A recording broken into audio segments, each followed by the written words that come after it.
great respect and love, I welcome you all with all my heart. This is how Baba began each and every one of his talks.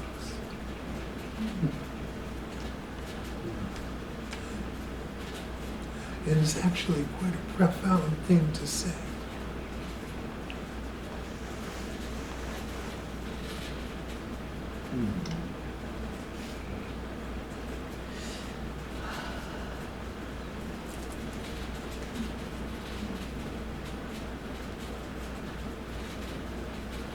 All my gurus, you see, they greeted each person as themselves.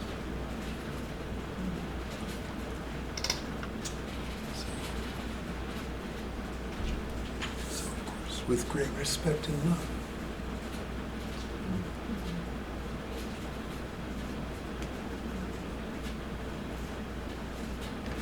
In these talks, I spend a lot of time exposing the nature of this world and the nature of your thoughts and the mind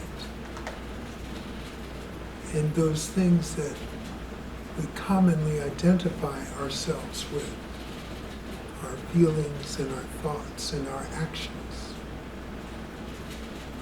All of these things are very temporary in nature. But that which we are in essence, deep within, is not temporary. It doesn't come and go. It's eternal. So this is how you can spot what is true and what is false. That which comes and goes, that which is constantly changing, is not anything that you can rely on. You know, you may feel very angry one day, and the next day feel very happy. You may think one thing, and then you think something else. And it's just changing all the time, this world. This world here, sunrise, sunset, it's light, it's dark, it's hot. In the winter it will be cold. Everything is always changing. But in your heart, everything remains the same. So, the simplest way is simply to be in this moment. Just be in this moment. Just take a second just to be without any interference, just for a moment. Now that moment that you experience is the same moment that everyone else experiences. And it's the same as the moments were when you were 5 years old, as it is now, and as it will be in the future. It never changes. So the essence of who we are, the essence of that eternal being, is with you all the time. The only thing that varies is the amount of attention that you give it. See? But it's always here. You may become aware of that moment on an occasion, but that moment is always here, whether you're aware of it or not. And now, you have to decide for yourself what is real and what is unreal. And from that conclusion, where do you want to put your attention? If you put all of your attention on your thoughts and feelings and actions, you lose focus on this moment, right here, right now. And when you lose your attention on this moment, you also lose true peace. See? Because the mind is not a peaceful place. Even if the mind is comfortable and you don't feel all stressed out, that's just temporary, and basically that's the opposite of discomfort, you see.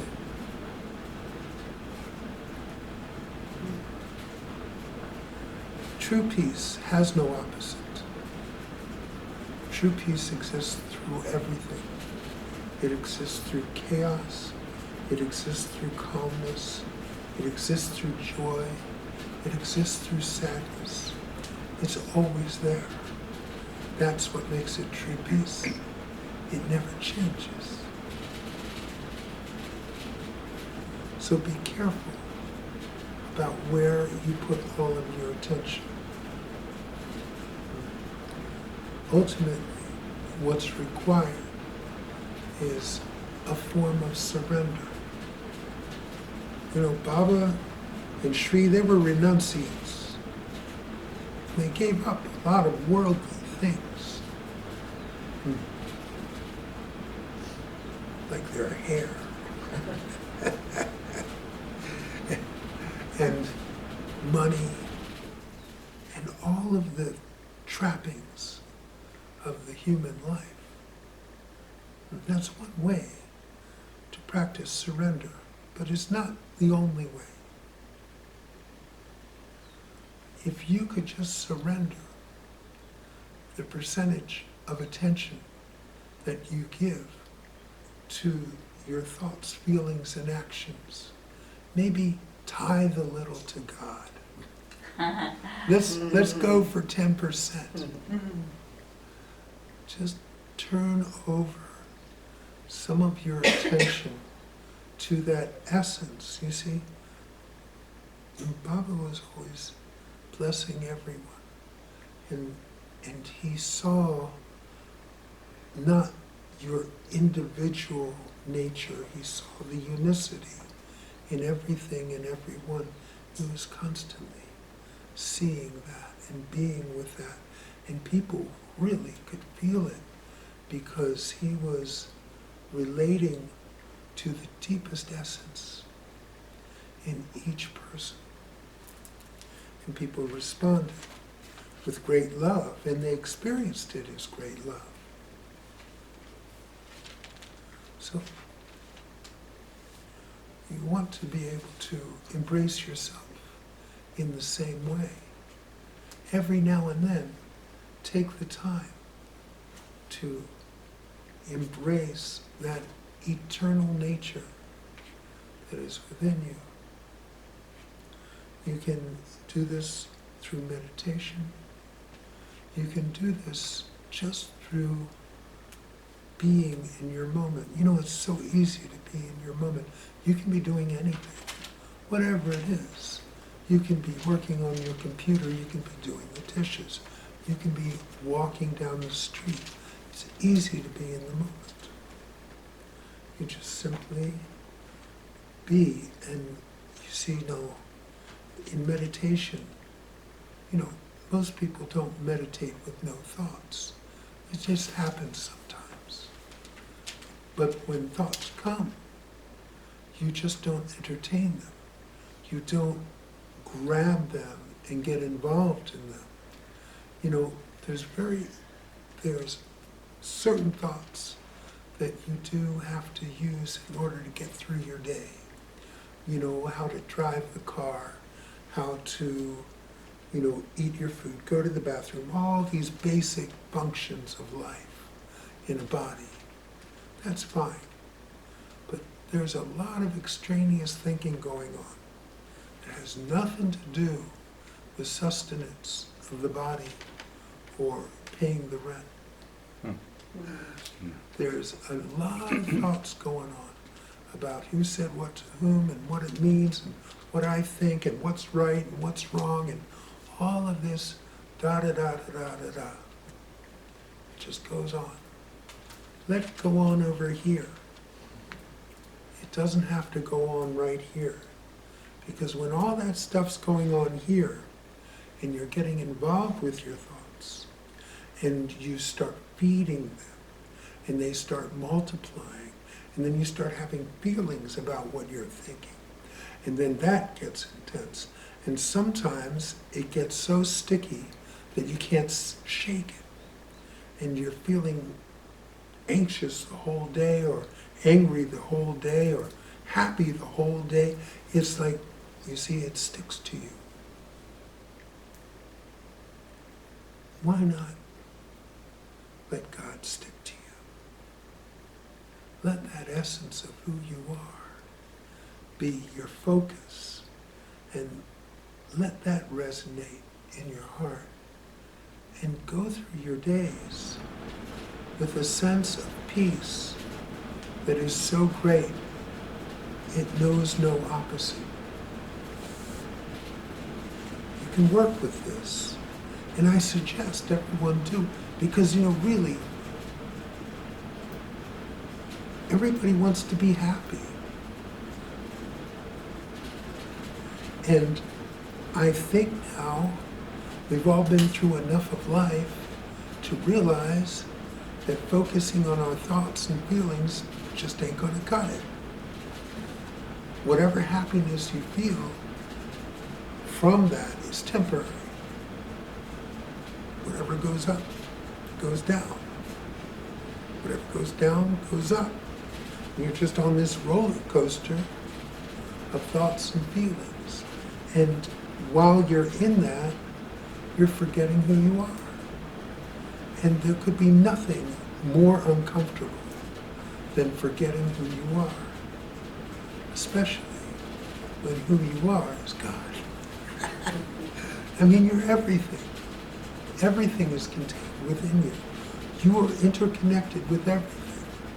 There's really, the differences that you see in this world are all superficial. They're constantly changing. There's different personalities, there's different sexes, there's different ages, there's different blah, blah, different, but all the same. Look, we all came from the same place, we're all going to the same place. In the eternal sense, we're all the same. You see? Try not to forget who you are. And in fact, at first, try to remember who you are, because the habit is so strong to forget. It's just a bad habit. Thoughts and feelings, they just come and go. You don't have to get involved with them. Life at this point can pretty much go automatically. It'll take care of itself. Some things need a certain amount of attention. Most things don't. And don't give it more than it needs, because why shouldn't you have peace? Why shouldn't you live daily with this sense of peace about you and within you and around you? It's really quite simple. You don't have to do very much. The only work is breaking a bad habit of misidentifying yourself as something that you're not. This body will fall off. The mind will go with it. There won't be any feelings around it. Everything is fine.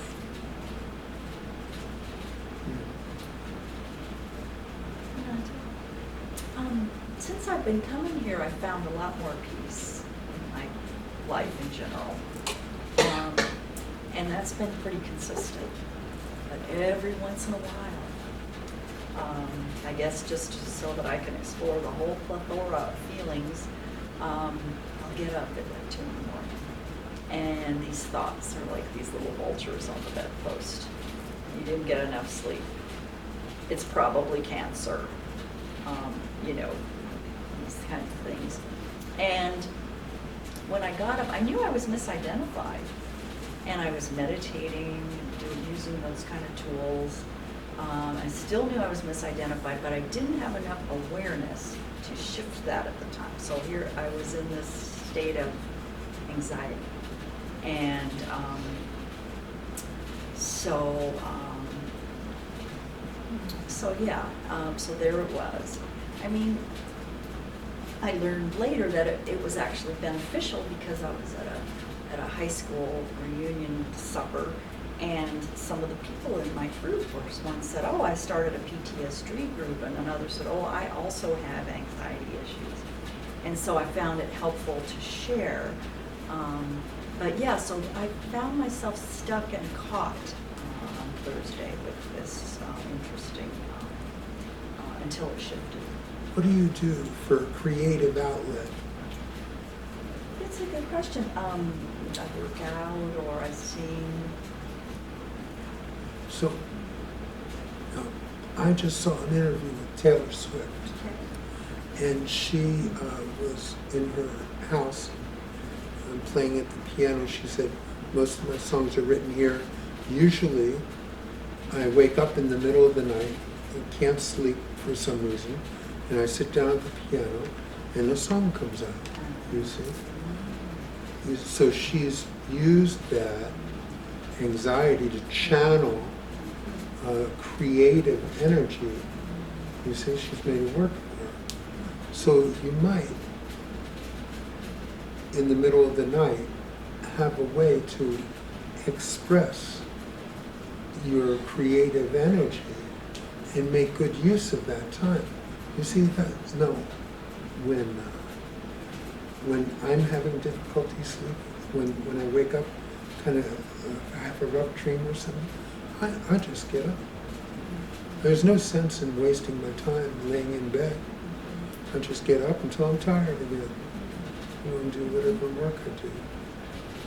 Now, so you can come out here in the middle of the night. You can maybe cook a meal for later, or whatever it is, or sing a song, or do something creative where you feel like that energy flowing. It'll take some of the anxiety out and you'll be using it for a good end. You can try that. You can try that. And look, these are concepts. And intellectual concepts are no match for emotional anxiety. So when you're feeling that, just see if you can turn it into something useful, where you feel like creative energy flowing. You can use it to your advantage. Sometimes the stars are aligned in such a way that they hit you and cause you to feel particular feelings. It happens all the time. It can just be hormonal. All kinds, it's like this happens. It's a part of life. One thing I will tell you for sure is that everything just is. So when it comes to fully accepting what is, your anxious state, your concern in your mind, your agitation also is a part of what is. You see, so it's more challenging to accept. When you're peaceful, it's not challenging to accept that. It's very easy, you see. When things are agitated and they feel difficult, that's more challenging. And you want to be up to the challenge as much as possible. But you can do practical things to help ease some of it, because there's no sense in living in that agitation when it's, but it's temporary. Everything's temporary. Eventually you went back to sleep and you woke up, and then the next night you slept, whatever.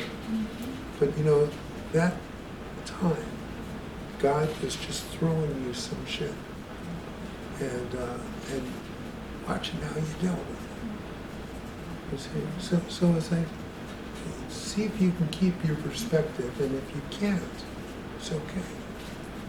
You see, everything's okay. 100% everything is okay. I would say that if this room is on fire. You see? Everything is okay.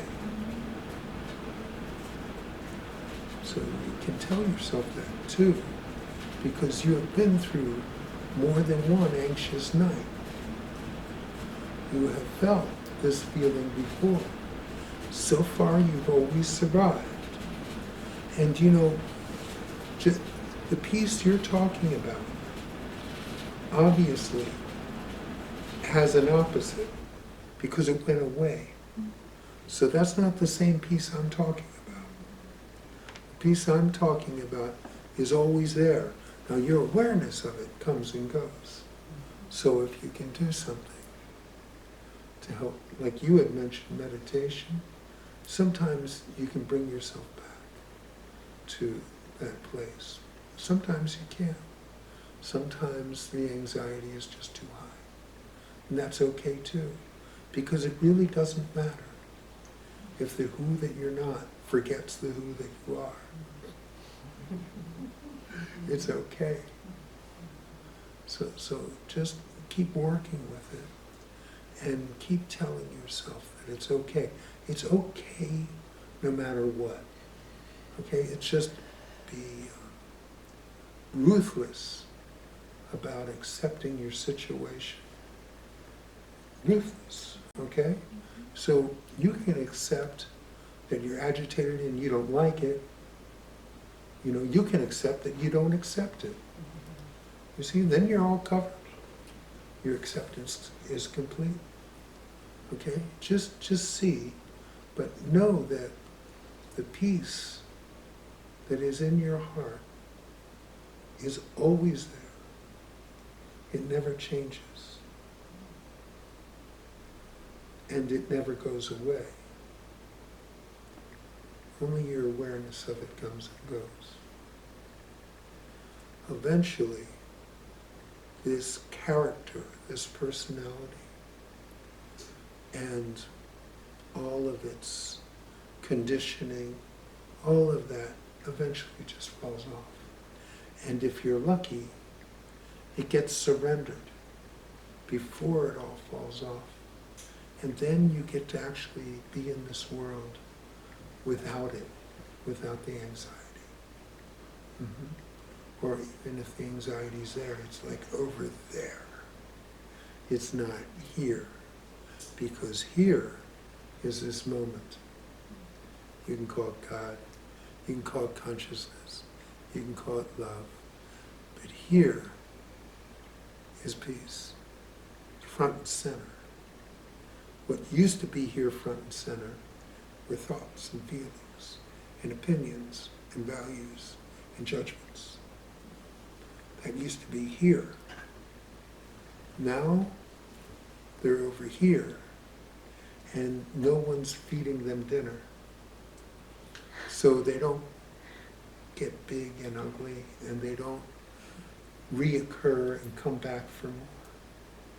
They're just a thing. It just arises and nobody cares. Nobody cares to make it go away.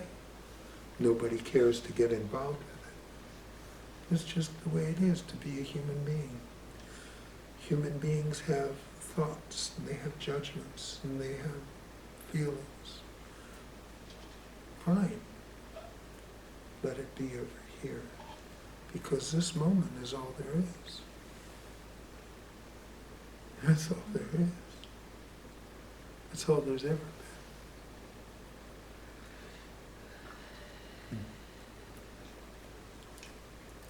Thank you.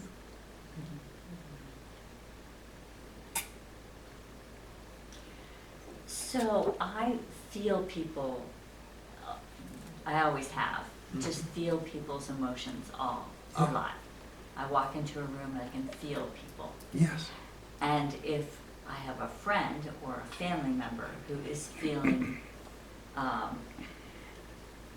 not good, or maybe mad at me for who knows why, at the moment. I can feel that. And my reaction is, you know, I can feel something's not good. So, and then I guess what to do with you talked about the thoughts, about the feelings, the information you get from the world, and how to deal with that. Everything's okay, you know, and putting it over here, you know, that's anything else that I can do, because it usually works out, but then it's, you know, a discussion or whatever, and so it can be a big drama. Mm-hmm. And I'm getting tired of big dramas. Yeah. Well, it doesn't have to be a big drama, Right. because everyone is in the same place. Everyone is identified with their thoughts and feelings, and you're an empath. You use it in your work Yes. to benefit, but you see, so you feel all this stuff going on. I mean, I can feel it just at the cash register with, you know, it's like, but I don't get involved. You see, I just see it, and what arises in me is compassion. You see?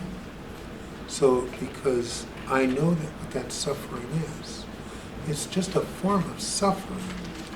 People locked into their thoughts and feelings and judgments. And so you can just have a sense of compassion about it without getting involved. Now, when you're working, it's another thing. Right. But those people are asking you to help them with it. The other people are not. And they're allowed to feel whatever they feel. And it's fine. And if they want to discuss it, fine. You can do that. You can even ask them if they want to, if it's not opening up too much of a can of worms. But my place, I don't deal with that, you see. I'm not a psychologist either. So I'm not trying to help them on the emotional level. So I just recognize what's there. I have compassion. And when I see people, I see through that. That is not what I see front and center with people, because we're all the same, you see. So I look through that to each person's center, you know, without doing it consciously. It's just the way I see the world, you see. And so you can practice.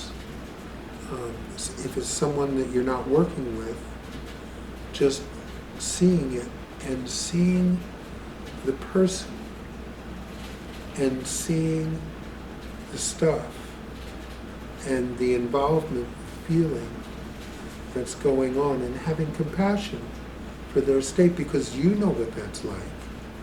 It's happened with you too. So it's like, when that comes out in that way, it's also very difficult for people to hold on to it. You see? Because there's nothing in you that's grabbing it and saying, and pointing to it, even if it's nonverbal. You see? So it's like you just feel it, let it pass through you, and allow yourself just to be with that person from the place that you know is clean and center and eternal. Okay? We're all the same. So, you know, whatever they're feeling, that's you. It's not really secret. So, one more question. Of course. So, sometimes we have important, like soul sisters or soul family, or people who are, I believe, just because it's fun to believe that, that they are put in my life to help me on a spiritual journey. And so let's say a very dear friend gets upset with me and makes me look at a part of myself that was unconscious. That's not fun to look at that, but it's good for me to evolve if there's truth in it. If I can see that, oh, I've never really looked at that part. Wow, so what,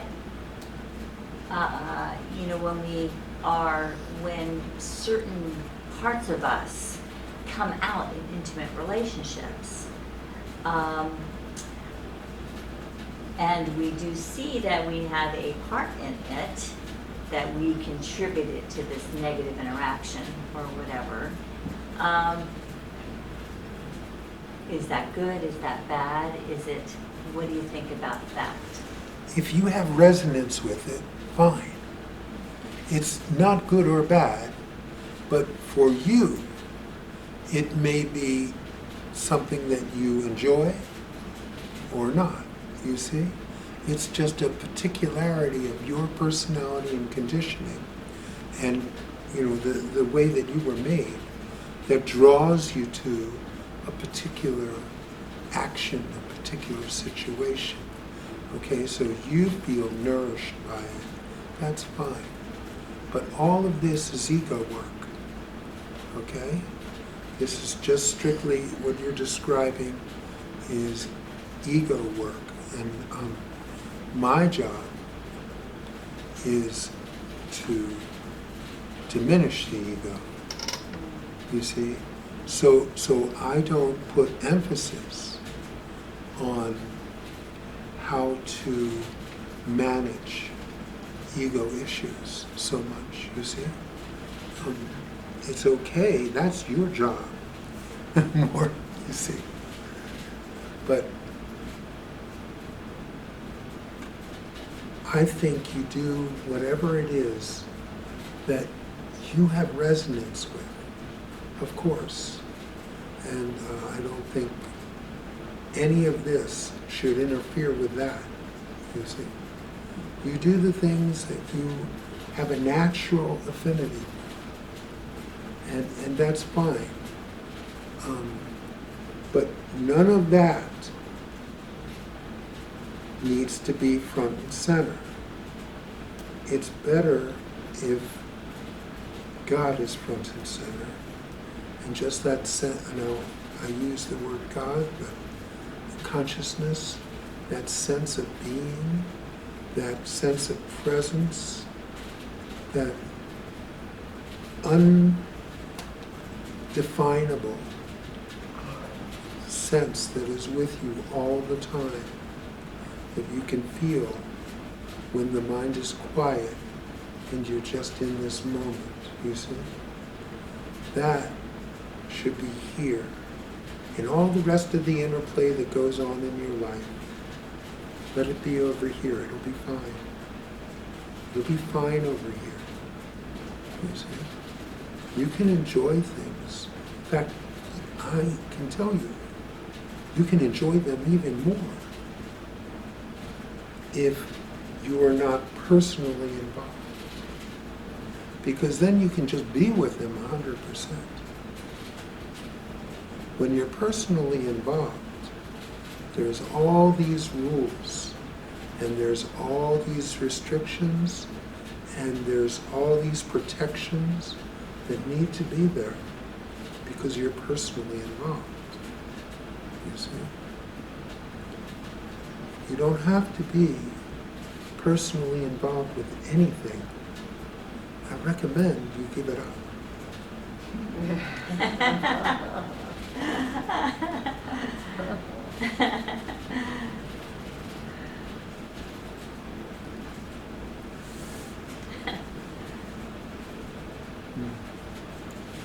So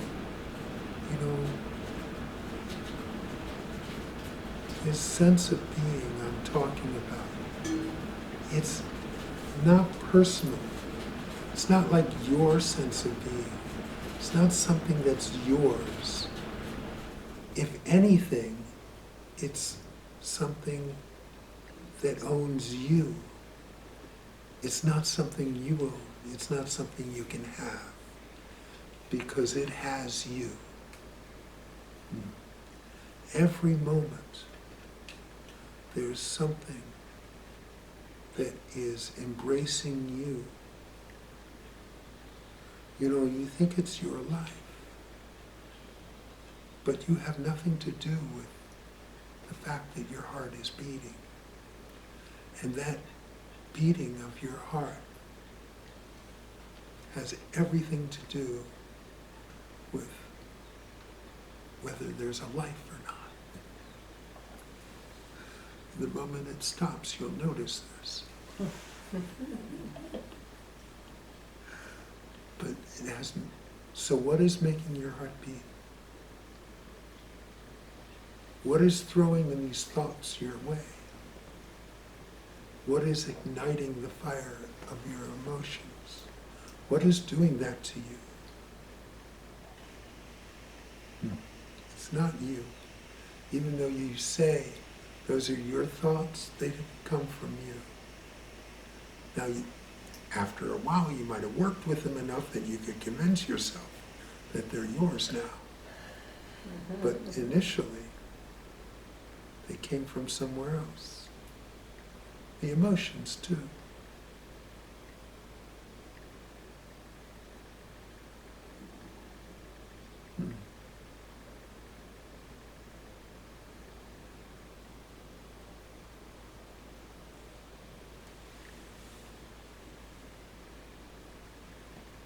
Came from where?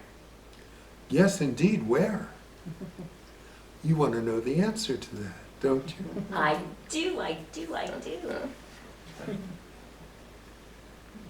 You can make it your mission to find that out. You know, really, don't you think that is a worthy thing to know? What could be more important than that? Than knowing where your thoughts come from, and knowing what makes your heart beat. During this whole talk, everyone in here has been breathing. How is that? How is that?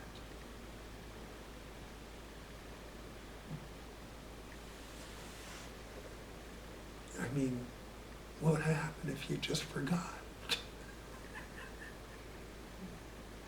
It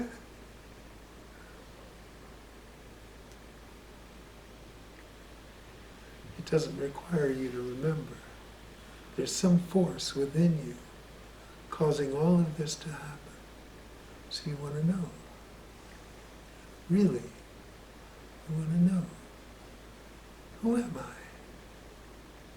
Who are you? So many people, they're just going blindly through life. And they never ask the basic question, who am I? So you want to know.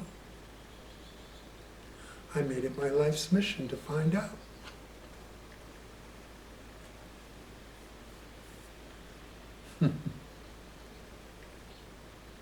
So you can make it yours.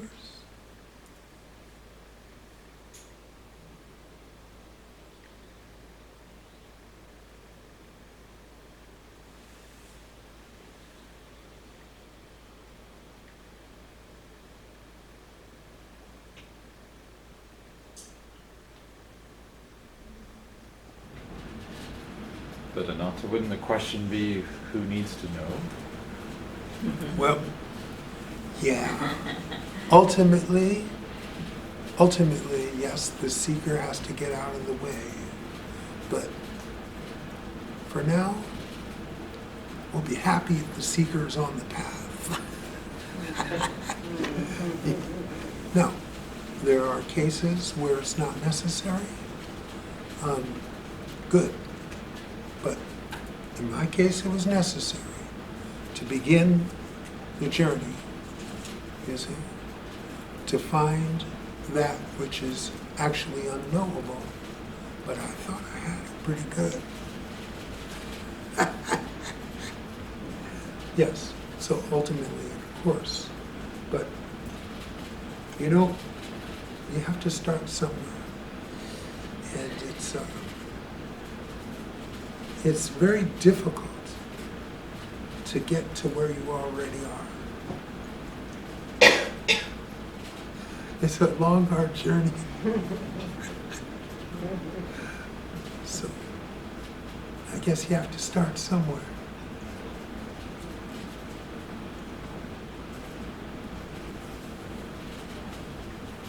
But you've said before, you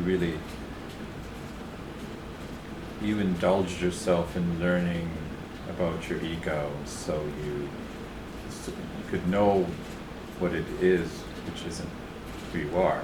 It was a last resort, trust me. Right. I was trying to get away from it, and nothing had really worked, so I figured, well, I'm stuck with this fucker. Might as well find out who it is. But is that pretty much the path everyone has to take? No, it's different for different people. Different, yeah. But in my case, the final thing was knowing the illusion such that I knew it so well that it became transparent. You see? The ego has tricks. You know, God designed this thing very well.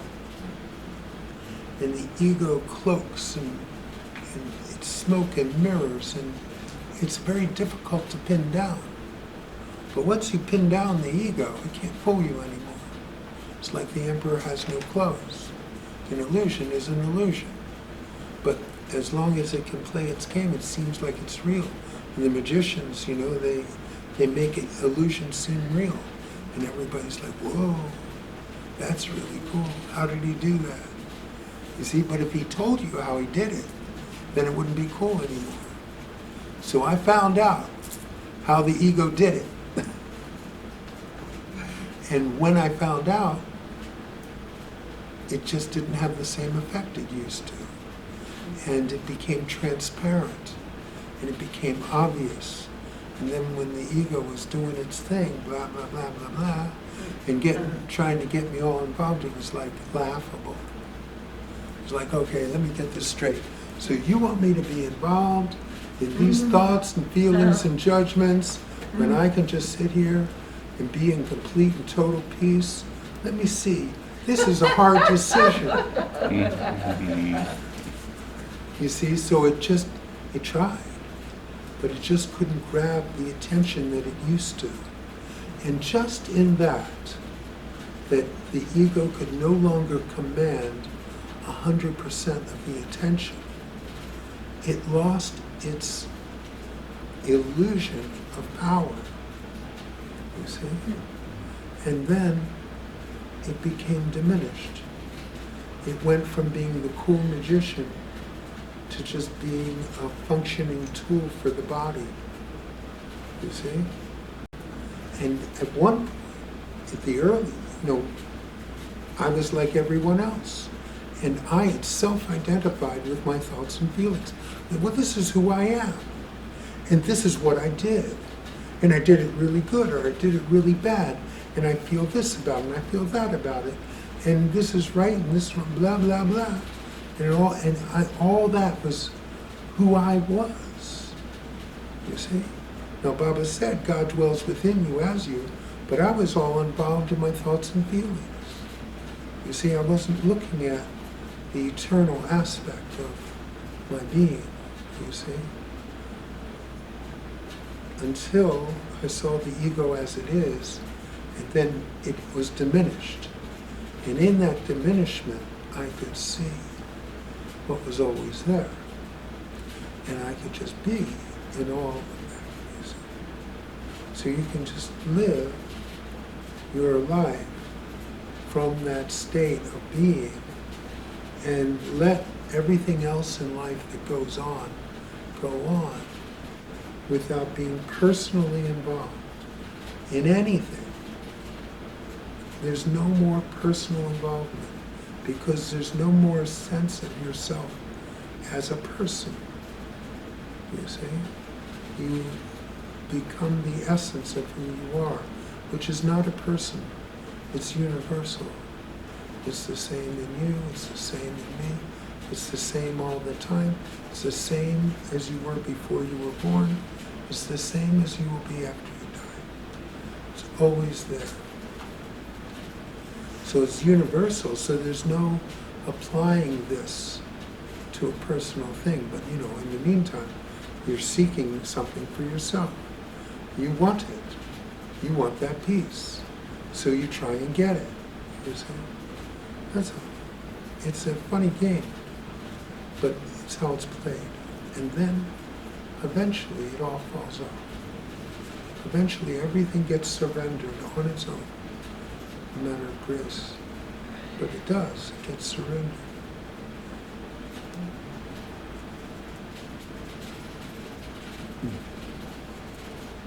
It's kind of like you could say maybe there's a difference between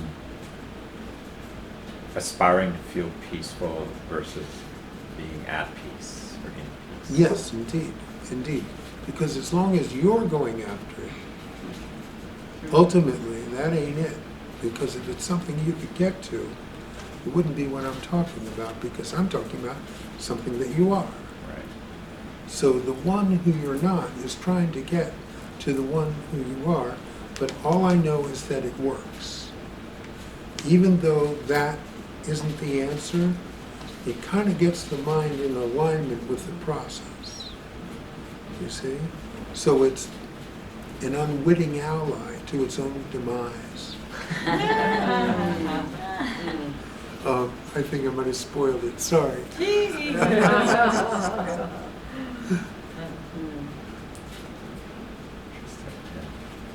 So in your case, the ego lost. But of course it doesn't exist, so it's like it's... Poor ego. I light a candle for it every day.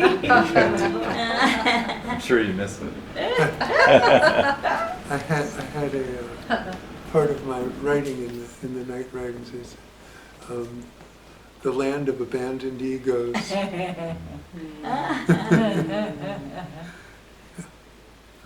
Well, you see, the ego was already suffering enough that in that regard the ego won. It won its freedom from suffering. It lost, what it lost wasn't real anyway. It lost its illusion of being in charge, you see.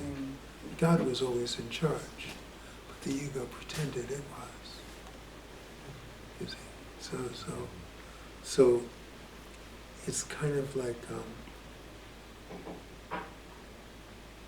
how do you get rid of something that doesn't exist?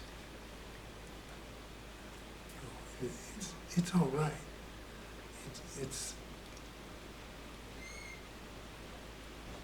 The ego, yeah, from the point of view of an ego, it lost. But if the ego's gone, it doesn't have a point of view anymore. And the other thing is, when the merging happens, when there's just that sense of being, the ego feels freedom initially, and then it's just gone. It's on the sidelines. It's not like there's no ego. I always say, I think I say it every talk now, all my gurus answer to their name. So there's something there. There's something there, but there's no more personal involvement with it. That's all. There's still a body, there's still a mind, there's still feelings, but no one is personally involved with any of it. So is that ego still running the body, the mechanisms of the body to be alive, and that's it? Yes, exactly. So you see, basically, each body comes with a mind or an ego. And the function of that mind and ego is to keep the body safe. You see? If a body didn't have a mind, it wouldn't be safe, and it would probably do something that would destroy itself. So, like, if you didn't have a mind, you would put your hand in the fire, and you would go, oh, that's an interesting sensation, and that's an odd smell. Huh. And then you would die, you see? But the mind is there to protect the body. We say, ouch, that hurts, get it away from, go put some cold water on that. Don't ever do that again. You see? And that's the function of the mind and the ego, is to keep the body alive long enough so that it can procreate and make more bodies, and it just continues, you see. So it's like they come together as a set to perpetuate, to continue, and that's fine. That functioning is exactly what the body's designed for. But you see, it's just a tool. It's a tool to keep the body safe. So, if you had a carpenter building a house, and he's using a hammer and some nails, and he's putting the house together, imagine that hammer going, look what I'm doing. I'm building the house. This is incredible what I'm doing. I am really functioning. I'm so great, That's when you become personally involved. Yes, and really, God is the carpenter, and he's wielding the tool, and the tool is taking all the credit. And when the carpenter realizes this, he laughs. And he puts, eventually, the hammer on the shelf, and goes on to his next project. You see, so that's all that's happened here is a case of misidentification, where you have identified with a tool that helps keep the body safe, and you said, that's you. But that's not who you are. How about if the body has a disease, let's say like cancer or something, and in order to keep the body alive, it seems it requires a lot more attention. Yes. Going to specialists, going to things to help. Yes. What then? I mean... Well, it's just like everything else. That requires a certain amount of attention you give it.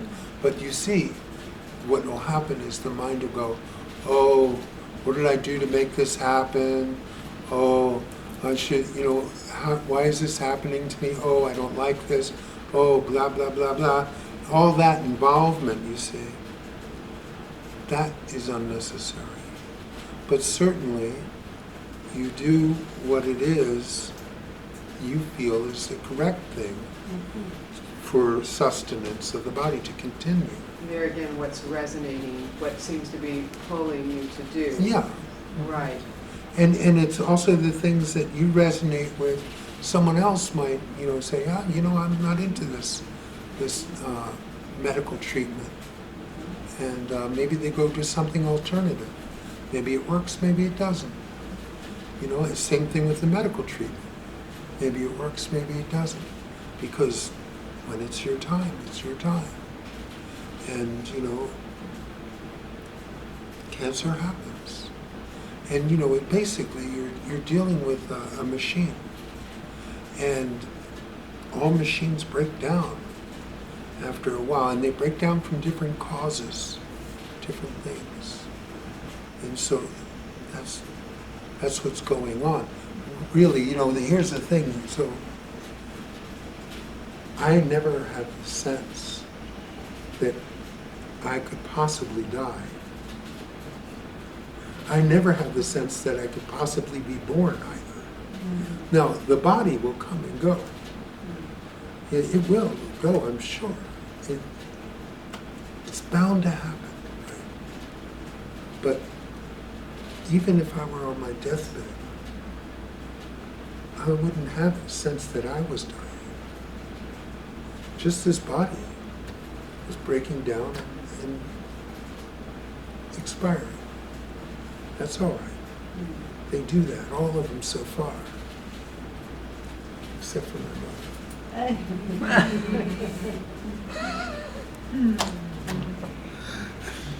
There can be an intention, though, along with seeking help for the body, of fear of dying. Yeah, there can be what? An intention of wanting to, keep the body going. Yes. Is that fear of that death. Yes, I know. People are living in fear a lot. And look, can you imagine what could be more fearful than feeling separate from God? Could you imagine any fate that would bring more fear? So it's a natural state of being identified with the body-mind is fear. And you see, now that's what I see in everyone. Everyone is living in that fear. And so it's the natural state of being a human and being identified as an individual separate from God. That's what happens. Yes, and people live in that fear and they all cover it up in different ways. Some of them very, very successfully.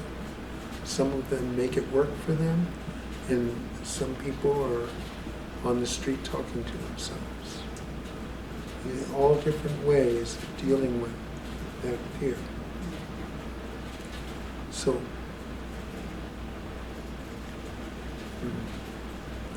yes, indeed. It doesn't matter how much you're afraid of it, death will happen. So why bother? It's a guarantee. Why in the world would you be afraid of something that is absolutely guaranteed to happen? Doesn't that seem like a waste of energy? How about your teachers when they passed from the body? Yes. What was it like for them, to pass from the body? Well, I wasn't with them, any of them, while it happened, but I can tell you that I'll tell you a story. RamanaMaharshi, he is kind of the grand master of gurus with this philosophy of Advaita Vedanta, the philosophy of non-duality. And he had cancer developed in his arm from some sores he got sitting in a cave meditating and being eaten by mosquitoes. Someone rescued him. He would have just stayed there and died. But anyway, one of them developed cancer years and years later. And so he's dying. I think he came up in here, and he saw all his disciples were so sad. And he goes, "What are you all upset about? I'm here.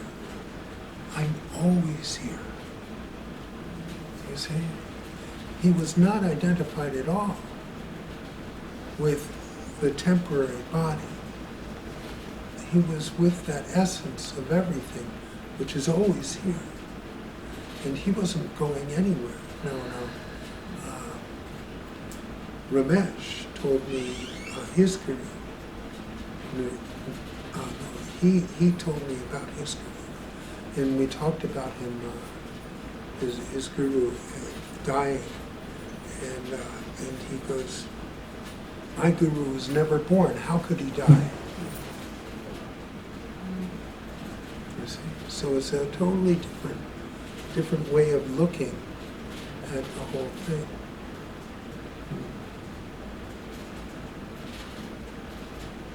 And it's hard to grok, to really understand this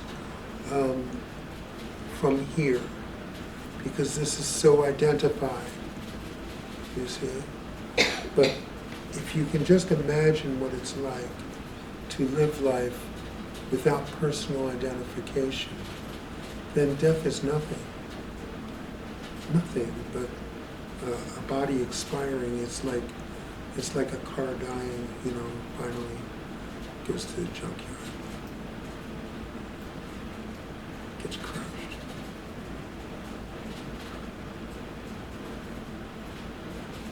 It's not of any use anymore.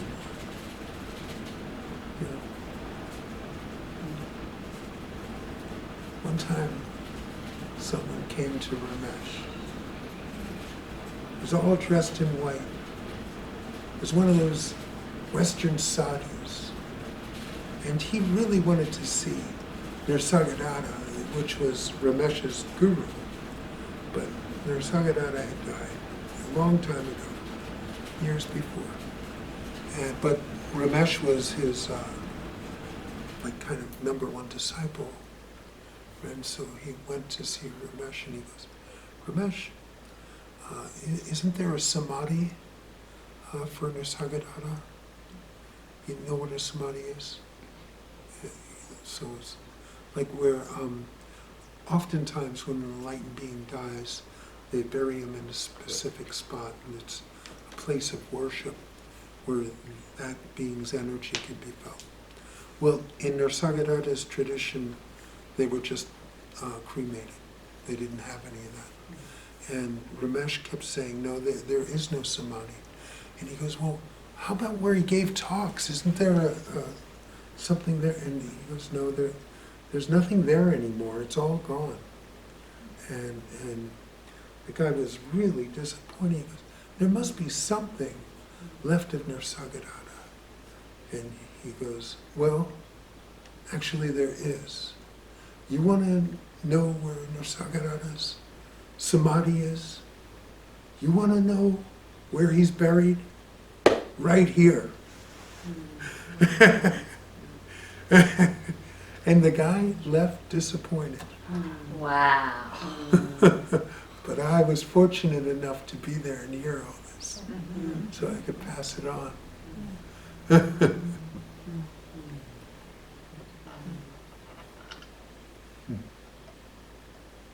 That makes me think of all these sacred places on the earth, the Yes. different spots, that people go to. Mm-hmm. Do they not have the energy of Yeah, often, accumulated energy of Often. sacred space? very much so. And some of that is implanted just by everyone's attention on it in that way. But yes, definitely. Baba's guru, Nityananda, his samadhi there is so powerful. People still come from far and wide just to be in it. They built a big temple around it. There's a statue of him on top. And it's fantastic. My wife was there. It was her deepest spiritual experience, was being there. Just being in that space. I'm so glad you brought up Muktananda, because I know at the Oakland ashram they have a murti, which is a statue that is worshipped every day of Nityananda. And sometimes they sell the shawls, the sacred shawls. And at the time of my seeking, I needed things to be, I thought that was important. So I got one of those shawls that was worshipped twice a day for a month. My luggage happened to get lost, and I went into this little building of the airline to pick up, which had this sacred cloth in it, and people were so happy in there, even though they didn't have their clothes and their, I don't know, and I just think that that energy was just pervading forth. Mm. Yeah, so. Yeah, I experienced that energy around Baba a lot. It's an aid, it's an aid. It tells you that there's something more to this than meets the eye, you see. In that way, it enables you to take a deeper risk than you might normally take, you see. At least in my case, it was like tangible proof that there was something more than I could possibly know. You see, something deeper. So I think those things are useful for because while you're identified with yourself as an individual, the spiritual path is asking you to give up everything. Now, really, what you're giving up is nothing, but while you're in it, it's everything. And you talk about fear, that's basically the fear of death. And, you have to be willing to face it, ultimately. But you find that what dies was never really anything anyway. And your attachment to that falls off. And then what drops off is essentially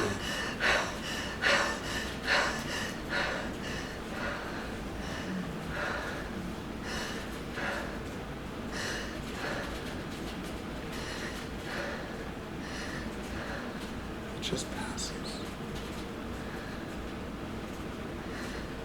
Like everything else. No, I understood this early about Baba, what he was asking us to do. I understood that he was asking. No one else seemed to hear this, but I did. I heard Baba was saying that basically enlightenment was committing suicide while remaining in the body. It was correct. I wasn't ready to hear it at the time. I wasn't into it at all. But what could I do? I was hooked. And love is funny like that, You can fall in love and you're willing to put up with all kinds of shit that you normally wouldn't. So it's like that.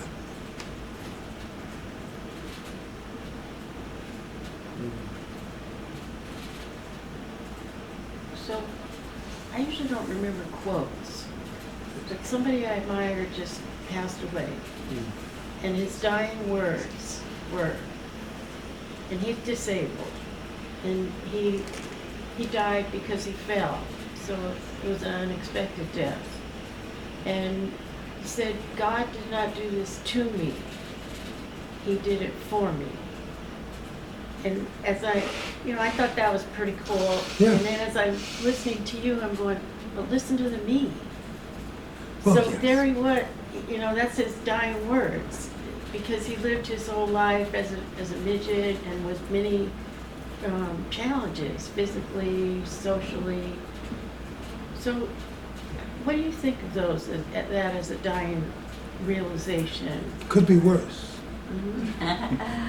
Could be worse. You see, no. Understand that words are not adequate. Yes. And also, concepts are concepts. Mhm. They're not the truth. So one person's concept doesn't have to match another person's concept. You can just feel what it's like. So it's kind of like, not my will, thy will. Okay? He added the me. Okay, so what? It's the right idea. I thought it was his way of sort of resolving, Yeah. coming to peace. Coming to peace with his situation and what he went through in his life. and helping those people who followed him on YouTube and other to also be at peace Oh, nice. with, you know, what cards we were dealt. Yes, exactly. Exactly. So I don't see any issue with it per se. Mhm. Look, there's no way to say this perfectly. You know, and if you can say it in a way that people have resonance and it draws them deeper into their true experience, fine. Fine, it's wonderful. I actually thought he couldn't have planned it any better. You know, as far as nobody knows when they're gonna die and what are your dying words gonna be, so it seemed pretty perfect actually when I heard the story. Of course, I was sad that he was gone. I'm like, wait a minute, I listened to you. Where you can't just leave like that. And Yes, he boom, can. yes, he did. Okay, well, good. And he didn't have to suffer any longer. No, that's true. It ended, boom, like that. So one more thing is the pride. And I know you've kind of put pride in with those other feelings and as being something that's sticky. And I still, you know, when I see people that I'm really proud of you for getting through that. That word comes up quite a bit for me. Like, Ananta, I'm really proud you lost all that weight. You know, I'm like, wait a minute, I'm not supposed to be saying that, but yet my mind still thinks It those. doesn't matter. People try and say everything correctly and it's a joke. Uh-huh. Okay? So like, you know, what was it? You know, it's like, But why is pride so bad, or not bad, but why is it a trap or a? because it's the opposite of guilt. Okay, so basically it's based in the notion that you did something or that someone did something. So it's based in the false notion that you personally do anything, you see? And because there's that sense of personal involvement with action, the side effects are pride and guilt, shame, whatever it might be. These are just side effects. Maybe one of the side effects you don't mind, and the other one you do mind, but they're the same thing. Same thing. You might like the roller coaster going up and hate it going down, but they're going to do both. You see, that's the way it is. So it's not like it's a bad thing. It's not like anything's a bad thing. But you might judge the feeling you have of pride and the feeling you have of guilt differently. But that doesn't make them different.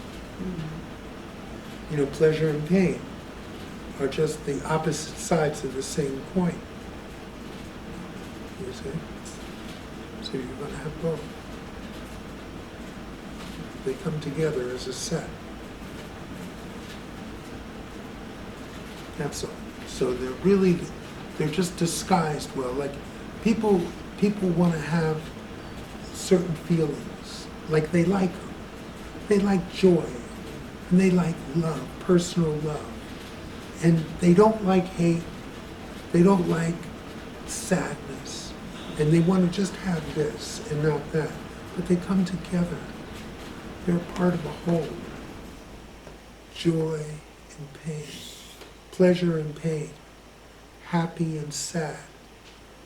If you just had happy, you wouldn't know what it was, because there'd be nothing to contrast it with. Sad is what makes happy possible, and happy is what makes sad possible. They come together. Our minds pick and choose. Our minds say, oh, I want this is good. And our minds say, oh, I don't want this, I want to keep this away. But it never works, because life keeps throwing you all the interrelated opposites. You get both. That's how it works.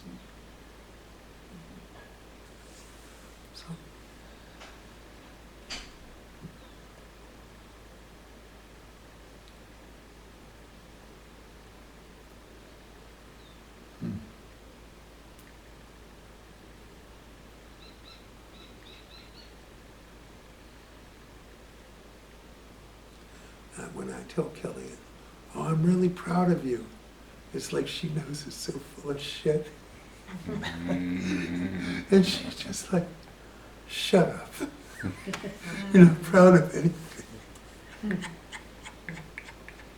But you say it anyway. No, very rarely, Very and rarely. usually as a joke. Okay. You know, I don't feel it.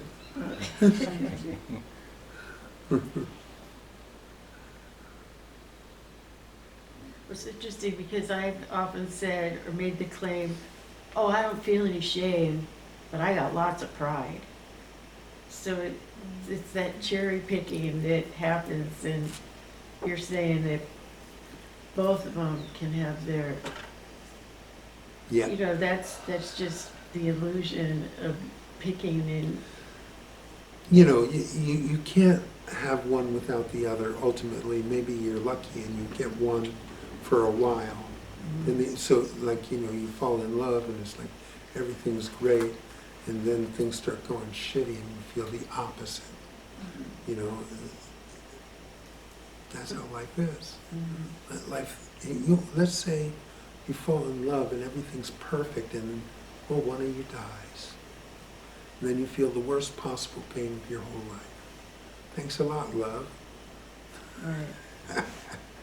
You see, they come together. They come together. Oh, the baby's born.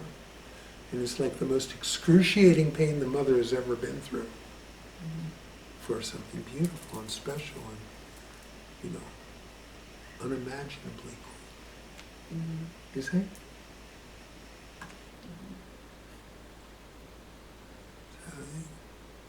Life is like that. You get thrown all kinds of stuff. It's best to simply be with what is, whatever it may be. You know, sometimes you're sad, sometimes you're happy. Don't try and grab onto and keep the happiness. And don't try and push away and get rid of the sadness. Just be with what is. Everything comes and goes. Nobody's happy all the time. Nobody's sad all the time. It all comes and goes. So just be with it in your moments. Everything just is. It just is. There's a book somewhere.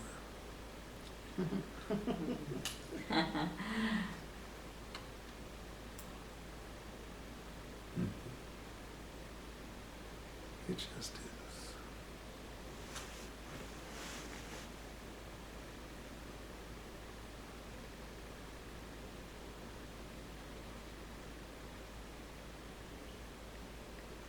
So I was thinking of Facebook, and they bring up things that happen to your happiest moment or your most liked moment, and it comes back and haunts you.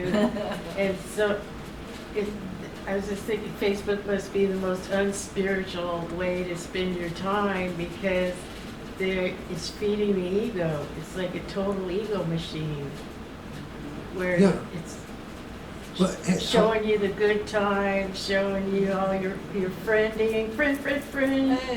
And it, wow. yeah. And that's what people are hooked into now. Well, you Sort know, of a spiritual awakening that's not. you know, this is ego land. It is ego land. You know, Instead of Candyland. Instead of Disneyland. At Disneyland. That's what it is. And this is the place to get totally involved with an imaginary character that you're not. And just play your part like in a play, and pretend that you're something that you're not. I mean, that's fun. People, when you're a child, you enjoy pretending. So now you're pretending you. And you get to do it until you fall off. You see?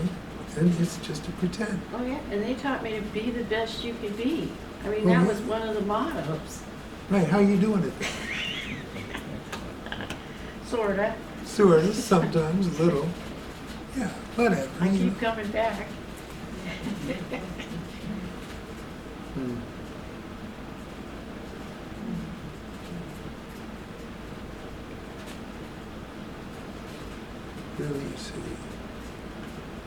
This is just a dream. You have dreams at night. And as soon as you wake up, you know it's just a dream.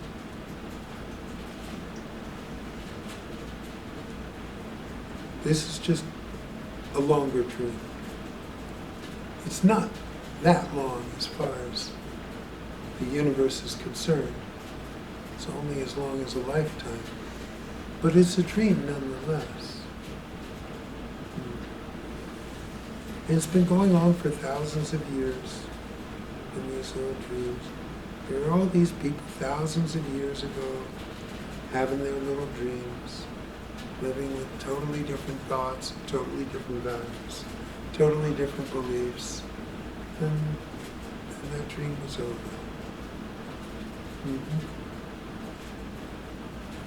Yeah, it's just another dream.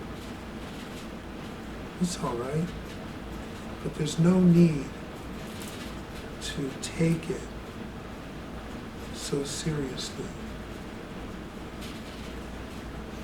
You see? There's no need to give it more significance than you would give a dream. When you're dreaming, you're thinking it's real. And you're thinking this stuff, whatever the dream is, it's actually happening in that moment. Same here. You see? But none of this ever happened. None of it ever happened. I'm sorry, but there's billions of people here having a different dream. And there's billions of other planets and billions of other beings on other planets having an entirely different dream, entirely different reality. That's all.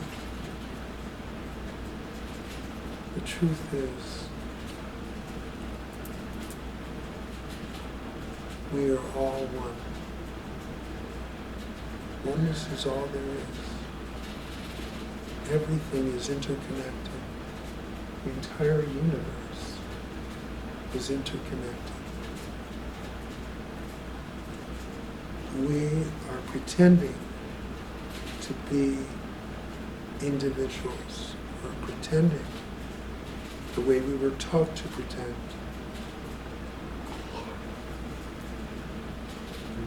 Just like you turn on the TV and maybe there's a good show on and you get involved in it and you like it, you might have all these feelings, but all those people in that show are pretending. They're all reciting scripts that they memorized, and they're all choreographing actions that have been set up for them. And we still have feelings, we still like it, or it still made us laugh, or made us cry, or it made us afraid. But it's never real. It's just a dream. Just a TV show.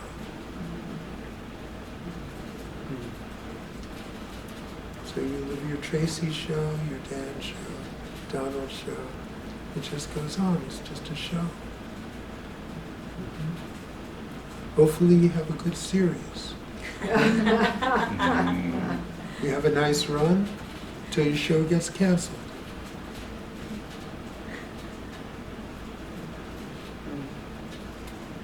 Reruns.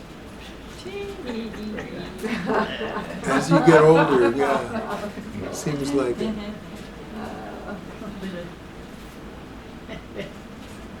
Well, you see, when you get into reruns, they get less interesting. And they don't require your full attention anymore, because you already know how it goes. That's a good time to do your spiritual work.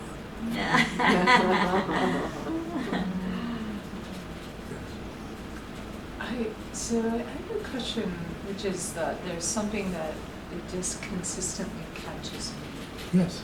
And I've seen it catch me over and over and over. This is really a rerun, except I don't see it as a rerun. It really, it just rivets my attention, and it has to do with death.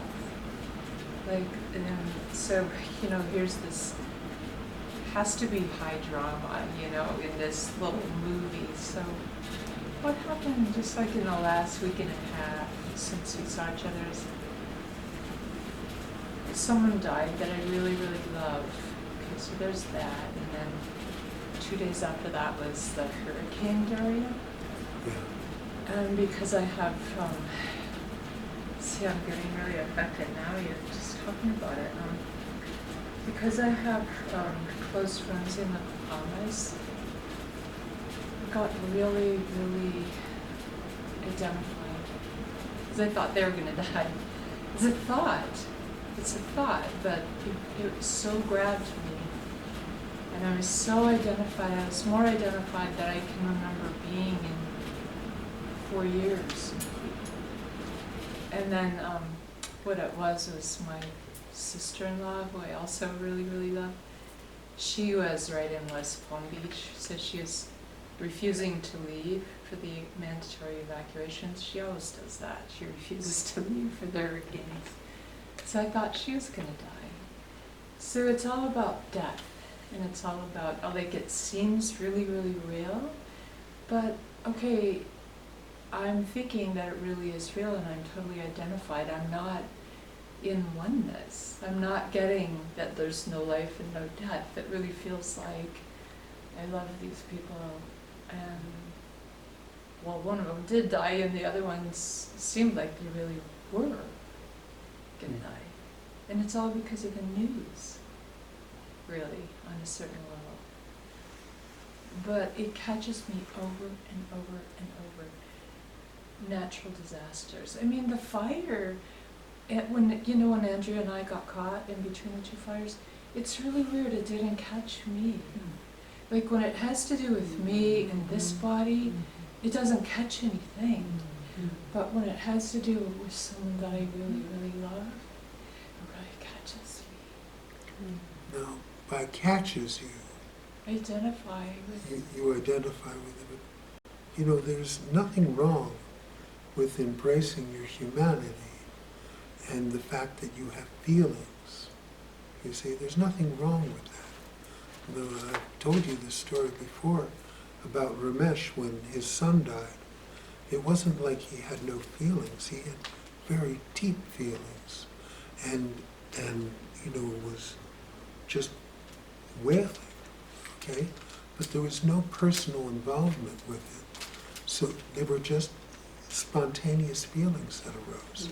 So he didn't have like the mind process that would have said, why would this have happened? What happened to him? All this stuff wouldn't go on. But the feelings were still there.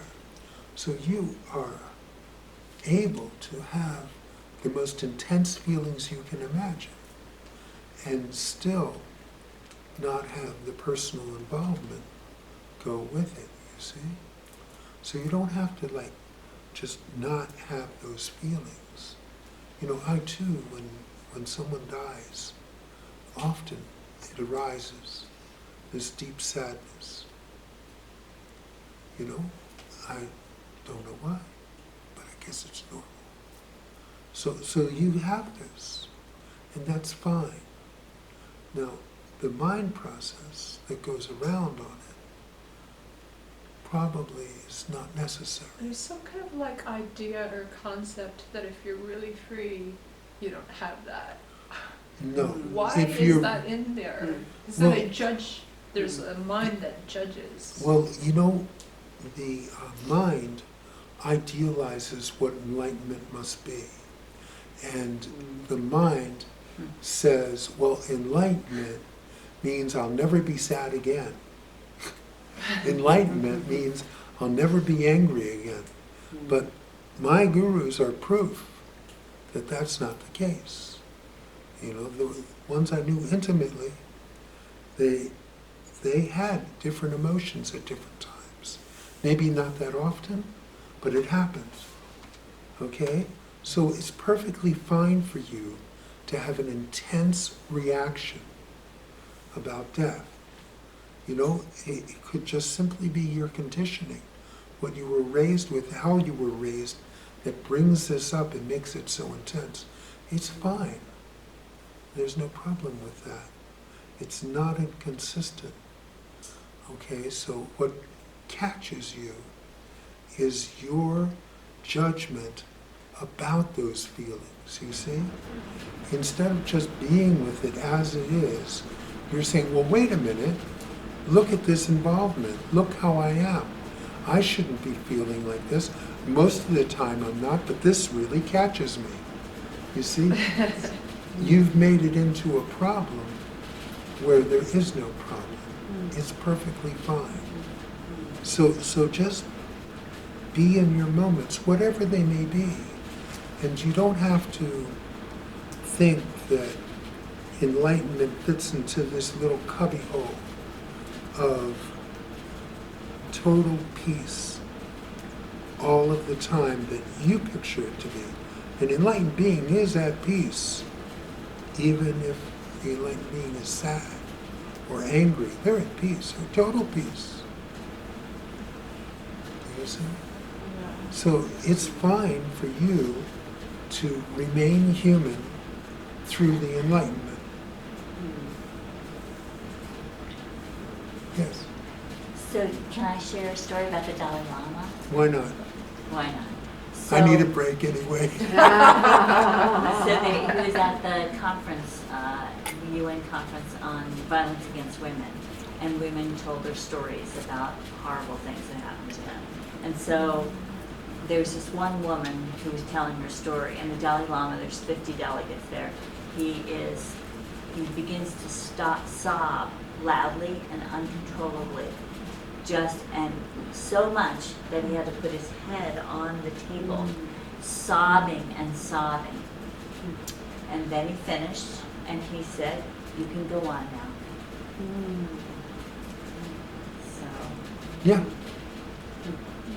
You see, and just like what I found is that emotions, they come like waves.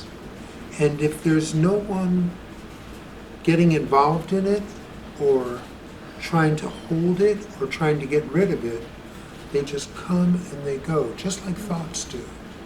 They just come and they go and they just flow through you.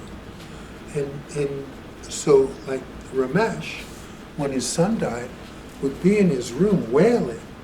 Then he would come out and give a talk, because he was in America at the time, and everything would be fine. He would go into his room and wail. And, it would just come and it would go. So just, yeah, it's just normal emotions. And an enlightened being isn't trying to stop any of them. They just happen. It's just a normal functioning of being human right now, Stuff happens.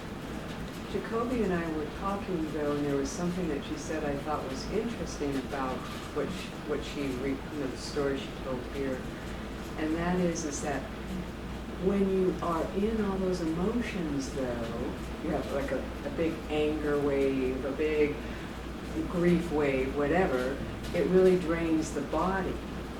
You feel like you don't have so much energy, it's like, So my question would be, is if there is not an identification with it, it's just letting it rise and then it passes, would that then not have that effect? No, it would still drain the body. It would still? Yes, maybe not as much, but because it wouldn't be continuated over as long a period of time. Yeah. But still it's draining. That's because it takes a lot of energy to feel that stuff. It does. It takes more energy to keep it inside. In the long run, I think. Well, in the long run, yes. And when you keep it inside, you keep it with you always. So it never really goes away. Never goes away. So, but you're able to create an illusion that it's not there, you see. You create that illusion, but it comes back to bite you, usually. I think a lot of it is because we were taught to judge our emotions, feelings. So we learn how to keep them suppressed, keep them Yeah. without really just letting them flow. Yeah. Yep. We've been taught this, it's true.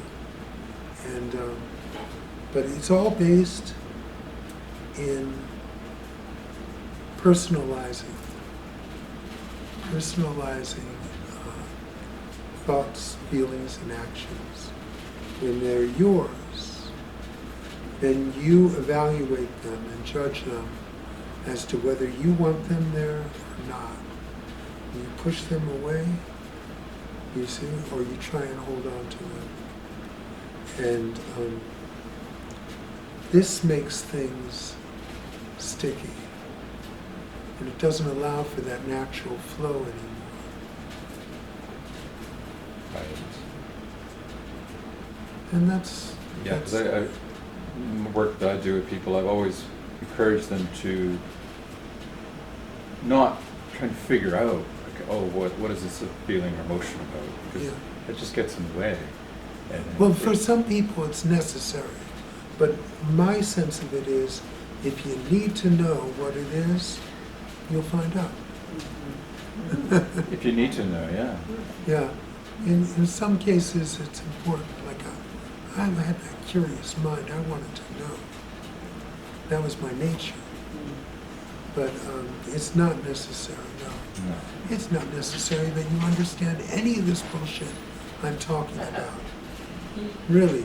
If you can just get a feeling of that peace in this room, that sense of oneness and interconnectedness, that's all that's needed.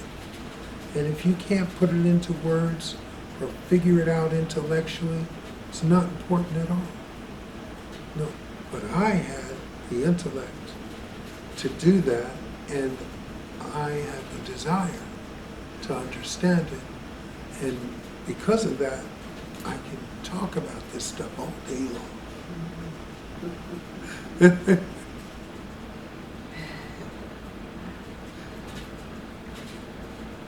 So I think there's been a free sample in front of me for a long time. I'm deathly afraid of shots. Oh yeah? Yet I have to give myself an injection 6 days a week to stay alive.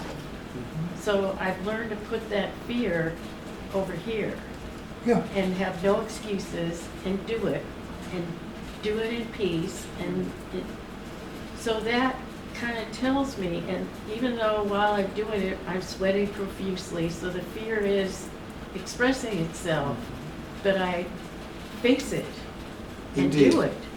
And so then that sort of says, if I can do it in that context, that possibly there's other venues in my life that I could use that same knowing or strength and apply that. Is that a good way to see a segue Yes, or a yeah, bridge to other? Any true spiritual path, Mhm. any deep spiritual path requires the ability to face fear. Mhm. It's a requirement. Okay. So yeah, that's a little example of what it is, you see, to face fear. And as I Even if it is because I want to be alive, I mean, you face Well. that fear, I have to do it. well, yeah, I mean, you were backed into a corner here. It was. But, you know, so It's it was true. like, do or die, so you have to. Because what do you fear more, the needle or death? And it's not pleasant. I don't want to do it. No. I could find many reasons to stop. Mhm. In fact, I've made a list, but Did you? but you know, it just life. If I want life to go on, I have to minimize that fear and do it anyway. Good, so you see how it works. Mhm. You can see how it works. And now, what I would recommend you do is, as you're giving yourself the needle, Mhm. love it. Yeah, oh yeah. Yeah. I try to see it as liquid gold and light and energy and Well, peace, you know, good feelings, and is that kind of what? you could do that. That's like liking it. Loving it, it could be dragon piss going into you. No. It doesn't matter. Uh-huh. You just love Love, love, love. what's going on. Okay. You're just being in your moments. And that moment is filled with an injection. Mhm. You see? Okay. That's how it is. That's all. You just are with it with total acceptance. You see? Total acceptance of the fear, total acceptance of what is in that moment. Okay. You see if you bring that to it and bring that to all aspects of your life Right. as much as possible. And when you can't, just face that fear, just be with it. Mhm. Just be with it. Don't try and push the fear away. Fear is something that the mind is designed to use fear as a mechanism to keep the body safe. So you see, your body does not feel that getting a needle stuck into it is a safe thing. Oh, well, what a surprise. Right. You know, so that's all right. Mhm. That's all right. The mind is just doing its job. And your job is not to base your actions upon fear. You'll find life goes a lot smoother when you base your actions on love. You see? Okay. So just continue and use that as a way to move forward in spite of fear. That's good. That's nice, yeah? Mhm. Well, Mhm. anything else? Do you have a question? I do. And I don't know if I can phrase it as a question. Well, let's see. It's about compassion and human suffering, Mm-hmm. because I am near a lot of human suffering. And we are near a lot of human suffering. Mm-hmm.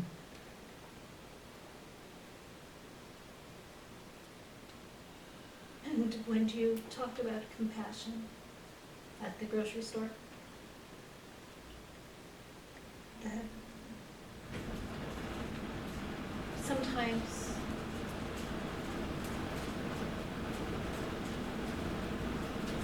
sometimes I see so much human suffering that others cause, that it's hard to feel compassion for those. And it's hard to see the oneness with those. And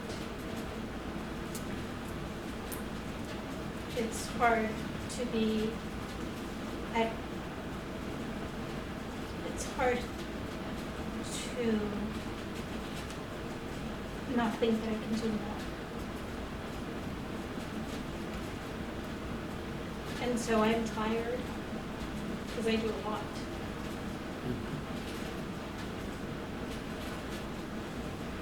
But then sometimes I don't.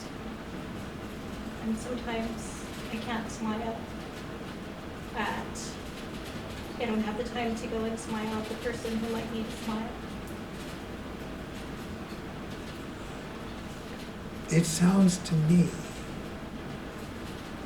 like what you're trying to direct outwardly is something that you would be better directing inwardly. Maybe. If you can have compassion. Maybe. But there are children that are locked up, and there are people that are dying. And it is right here in our backyard.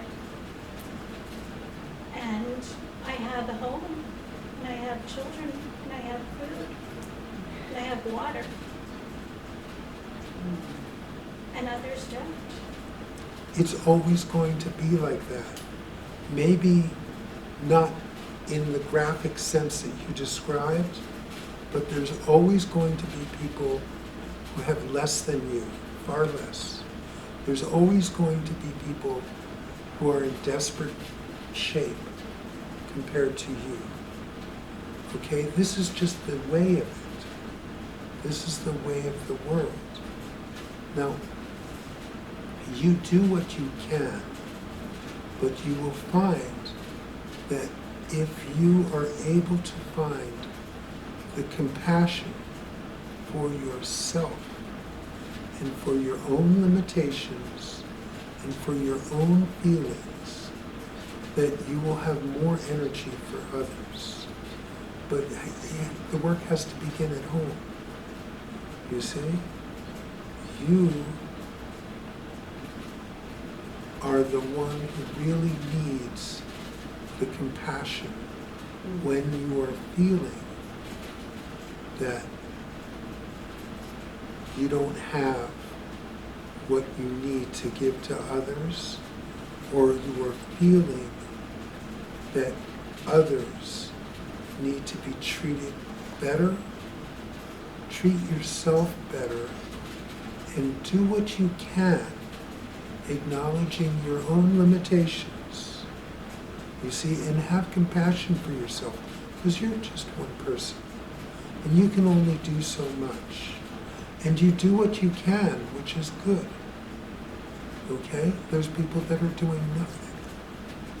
Okay? You have this particular value system that says you must do something, and you do what you can. Now,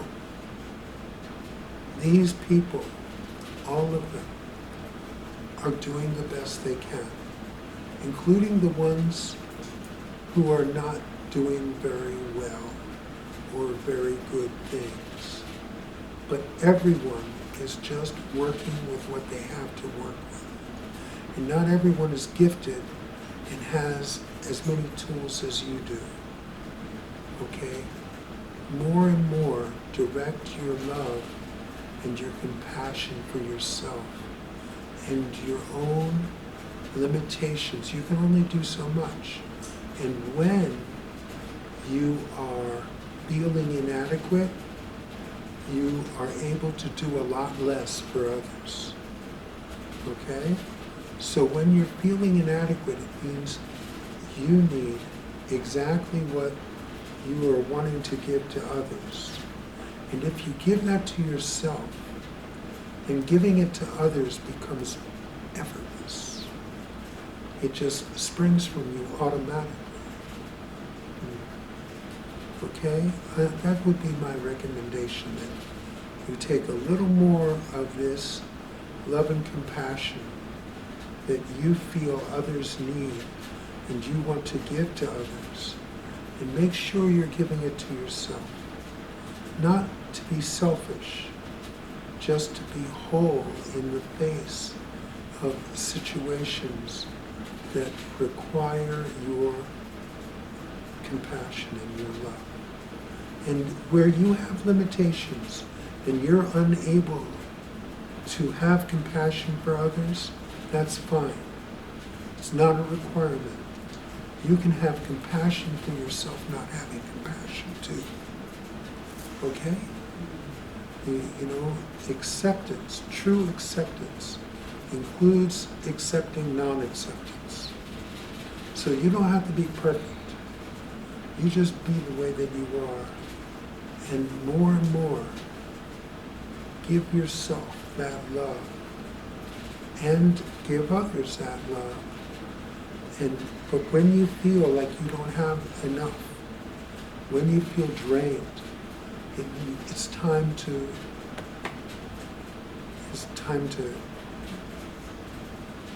boost it up for yourself, okay? Does that help at all? No, try it. And look, you know, this is not a game of perfection. This is a game wrought with mistakes. All these situations, you'll make mistakes. But the thing about mistakes is You learn from them. And if you had nothing to learn, you wouldn't make mistakes. So it's fine. Just when you catch a mistake, move on, fix it. Just do what you can do. Because it's really commendable that you are able to do something useful with your compassion for others. And just make sure you don't leave yourself out of the equation.